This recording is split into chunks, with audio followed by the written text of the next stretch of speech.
destituir al gobierno a partir de lo que considera una donación que no tuvo compensación, ¿no? Esta donación que decimos del sistema de defensa S-300. Ahora, ¿qué se dice desde Estados Unidos, de donde se ha alentado permanentemente ese blindaje de Kiev? Bueno, a ver, allí la prensa empieza a hablar de conversaciones entre Lockheed Martin, que es una de las compañías ya internacionales de producción de armas más grandes del mundo. Dicen que Lockheed Martin está en conversaciones con el Pentágono para poder aumentar su producción y de esta manera enviar más armas a Kiev. Wow. Y no solo Estados Unidos, no solo desde Estados Unidos, están en conversaciones con diferentes productores de armas para poder suministrar armamento a Ucrania, sino también desde otros países como Alemania, por ejemplo. Lockheed Martin produce helicópteros, aviones de combate F-35 y municiones también que pueden de alguna manera llegar a Ucrania. ¿Por qué decimos que pueden de alguna manera llegar a Ucrania? Bueno, no solamente Estados Unidos, Canadá, Reino Unido, República Checa también están diciendo que van a aumentar el envío de artillería. Están pasando de enviar solamente en un principio armamento defensivo a hacerlo ahora con armamento ofensivo. República Checa incluso ya anteriormente había enviado tanques.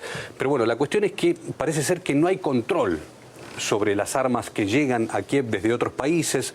Por ejemplo, Estados Unidos reconoce, desde el Pentágono reconocen que no tienen control sobre las armas una vez que ya están en territorio ucraniano, porque el ejército estadounidense supuestamente no está allí en Ucrania.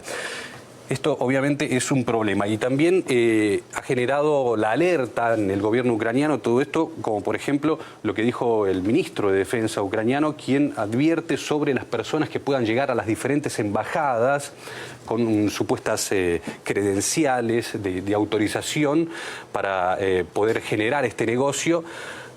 Alertan de que, bueno, este puede ser un problema por el cual Estados Unidos también está advirtiendo de que no tiene control sobre las armas que van llegando a Ucrania. Pueden hacerse pasar incluso por representantes oficiales. Sí. Mira tú, muchas gracias por todos estos datos, Nicolás. Sobre el incremento de las entregas de armas a Kiev, el militar retirado José Antonio Alcaide advierte que esto provocaría una reacción de Rusia y en consecuencia podría causar que el conflicto salga de las fronteras ucranianas. Todo incremento de lo que es envío de armamentos a Ucrania, lo único que es subir escalones en todo lo que significa que haya problemas, que haya nuevos problemas, que la guerra aumente y nadie sabe lo que va a pasar mañana. ¿Qué es lo que sucede con lo que están haciendo? Al enviar armamento pesado están forzando el que a su vez Rusia tenga que aumentar su presión y tarde o temprano esto puede estallar por algún sitio. Es como cuando usted a una caldera le mete presión, pues tarde o temprano la caldera estalla. Si usted sigue enviando material a Ucrania y ahora es armamento pesado y ofensivo, tarde o temprano esto va a degenerar en que el conflicto salga de Ucrania y vaya a parar a cualquiera de los países que hay cerca. Y una vez que empieza a desbordarse el pantano, no se sabe lo que pasará. Las nuevas sanciones de la administración Biden impuestas contra Rusia indican que Washington está desesperado por no poder someter a Moscú a su voluntad. Así lo afirman desde la embajada rusa en Estados Unidos. Además, señalaron que las restricciones golpean en primer lugar a los propios estadounidenses. Las recientes sanciones de Washington incluyen las restricciones a la expedición de visados para más de 600 ciudadanos rusos. Asimismo, desde la embajada destacaron que Moscú no se deja intimidar con estas medidas y que los objetivos de la operación espacial militar en Ucrania se cumplen en cualquier caso. Mientras tanto, el líder chino Xi Jinping expresó su rechazo a la política de doble rasero y enfatizó que las sanciones unilaterales son inaceptables en las relaciones entre los estados. Agregó que la política de hegemonía y de confrontación socavan la paz y la seguridad en el planeta. Además, en su discurso de apertura para el Foro Económico Asiático, el mandatario propuso una nueva iniciativa para promover la seguridad en todo el mundo, donde se respete la soberanía de todos los estados, un esquema también promovido por Rusia. Tenemos que defender el principio de indivisibilidad de la seguridad, construir una arquitectura de seguridad equilibrada, eficaz y sostenible y oponernos a la construcción de la seguridad nacional sobre la base de la inseguridad en otros países. Cumbre entre Cuba y Estados Unidos sobre temas migratorios y obtención de visados. Tras más de un año en la presidencia, Joe Biden cumplirá una de sus promesas en medio de críticas por su tardanza. Las autoridades isleñas califican la política migratoria estadounidense de incoherente y diferenciada, ya que la incumplen continuamente. Oliver Zamora Oria nos lo explica. Se trata de la primera cita sobre el tema entre ambos países luego de una pausa de 4 años y en medio de una verdadera crisis migratoria.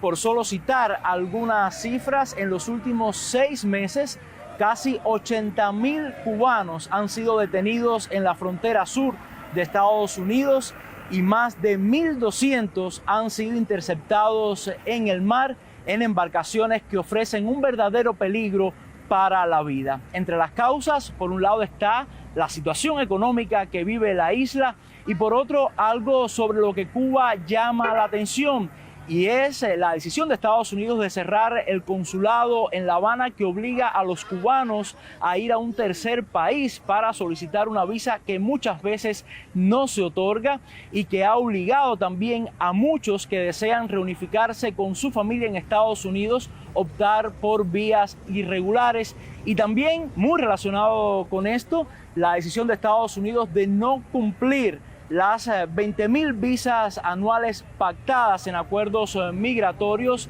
tomados ya hace algunos años. La vicecanciller Josefina Vidal ha hablado sobre el tema y ha dicho que se trata, entre otras cosas, de retomar estos acuerdos, algo que sería beneficioso no solamente para Cuba, sino también para Estados Unidos y la región. El llamado fundamental es a cumplir los compromisos que los dos asumimos y que demostraron inmediatamente, casi de forma automática, en 24 horas que funcionan, porque los hicimos como parte de una negociación.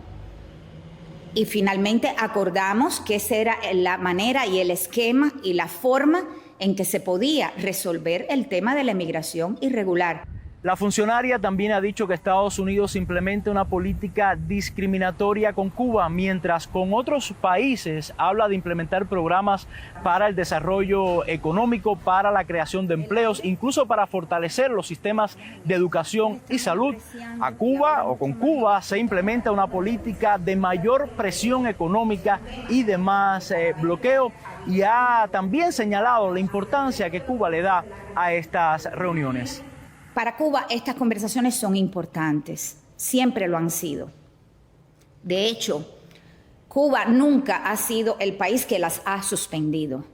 Cada vez que ha habido una suspensión de estas conversaciones, esa decisión ha provenido del gobierno de los Estados Unidos. El tema migratorio se ha convertido en un tema fundamental en las relaciones bilaterales que se ha agravado sobre todo durante el gobierno de Donald Trump, que no solamente decidió cerrar los servicios consulares, sino también disminuir drásticamente los viajes entre ambos países y también el envío de remesas. A pesar de que fue una promesa de campaña, el actual presidente Joe Biden no ha movido ni un centímetro, según Cuba, muchas de estas políticas y desde la isla se opina que la actual administración no tiene ni la capacidad ni la voluntad política para darle un giro a la presente situación.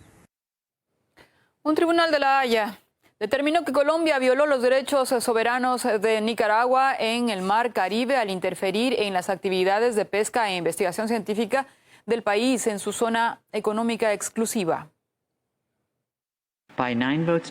Por 9 votos contra 6, la Corte determina que la República de Colombia debe cesar de inmediato su conducta. Al autorizar actividades pesqueras en la zona económica exclusiva de la República de Nicaragua, la República de Colombia ha violado los derechos soberanos y la jurisdicción de la República de Nicaragua en esta zona marítima. Las violaciones constituyeron la interferencia y el control que ejerció Colombia en el territorio, alegando la necesidad de la protección del medio ambiente. Otro punto de la disputa estaba relacionado con los derechos a la pesca de los pueblos étnicos colombianos que viven en el lugar. El tribunal dijo no tener evidencia de aquello, por lo que instó a las partes a llegar a un acuerdo bilateral. El fallo sobre los derechos económicos en este sector limítrofe se remontan al año 2012, cuando el mismo tribunal determinó que 75.000 kilómetros cuadrados de espacio marítimo se convertirían en parte de la zona económica exclusiva de Nicaragua. Tras aquel dictamen, el gobierno colombiano anunció su salida del llamado Pacto de Bogotá, que considera al Tribunal de La Haya como juez en los conflictos. Sin embargo, las autoridades de Colombia presentaron el fallo como su victoria. Por su parte, la oposición opinó que Bogotá se equivocó en la defensa ejercida en la Corte y que Nicaragua está arrinconando a la nación. En Colombia se dan a conocer 2 nuevos asesinatos, el de un firmante de los acuerdos de paz y el de un líder social. Esta y otras noticias en breve. Indepaz informó que la jornada anterior 20 hombres armados asaltaron la casa de Brian Steven en el departamento del Cauca y lo mataron. Con él ya son 315 los firmantes asesinados desde el acuerdo y 16 en lo que va del 2022. La ONG también reportó la muerte de un activista en el municipio de Río Negro, en Antioquia. Fue baleado por hombres armados en una bicicleta el pasado 19 de abril. En este año ya fueron asesinados 59 líderes sociales. En el norte de Afganistán se produjo una explosión en una mezquita chiita que dejó al menos 30 personas fallecidas y decenas de heridos. Según las autoridades sanitarias, el grupo yihadista Estado Islámico reivindicó el atentado en el templo. Reportan que los terroristas colocaron una bolsa con explosivos dentro de la mezquita y la hicieron detonar a distancia cuando el lugar se llenó de fieles. Este es el segundo ataque contra la comunidad afgana a lo largo de esta semana. En Haití, un accidente aéreo dejó al menos 6 muertos, incluido el piloto, que terminó perdiendo su vida en un hospital, según los medios. La avioneta se estrelló al intentar realizar un aterrizaje forzoso en una carretera. Se reporta que la aeronave impactó al menos contra un vehículo que circulaba por la autopista. La colisión conllevó varios heridos. El primer ministro del país expresó sus condolencias a las víctimas e instruyó iniciar una investigación para aclarar las causas del siniestro. La comunidad indígena de Brasil denuncia actos violentos por parte de mineros ilegales que invadieron sus tierras. Informaron que cometen delitos sexuales contra las mujeres en una aldea de Jarinal e inducen a los pobladores a beber alcohol. Hicieron un llamado de socorro a los organismos competentes, ya que no es la primera vez que son atacados. Esto sucede en medio de reivindicaciones contra el proyecto de ley de Bolsonaro para legalizar la minería en tierras indígenas. El expresidente de Honduras, Juan Orlando Hernández, será extraditado este 21 de abril a Estados Unidos y procesado por 3 delitos vinculados con el narcotráfico y el uso de armas. Será entregado a la Agencia Antidrogas de Estados Unidos en la base aérea Hernán Acosta Mejía en Tegucigalpa. Hernández gobernó el país entre 2014 y 2022. En caso de ser encontrado culpable, el exmandatario enfrentaría una sentencia mínima obligatoria de 40 años de prisión. Más información en nuestros canales, en Telegram, Beca, y en nuestra página web, como siempre, con los contenidos multimedia. Le esperamos.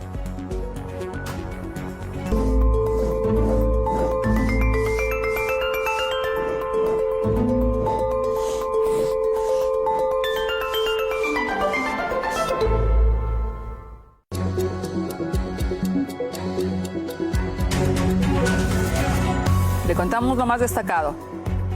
Mariupol está bajo el control del ejército ruso, informa Moscú.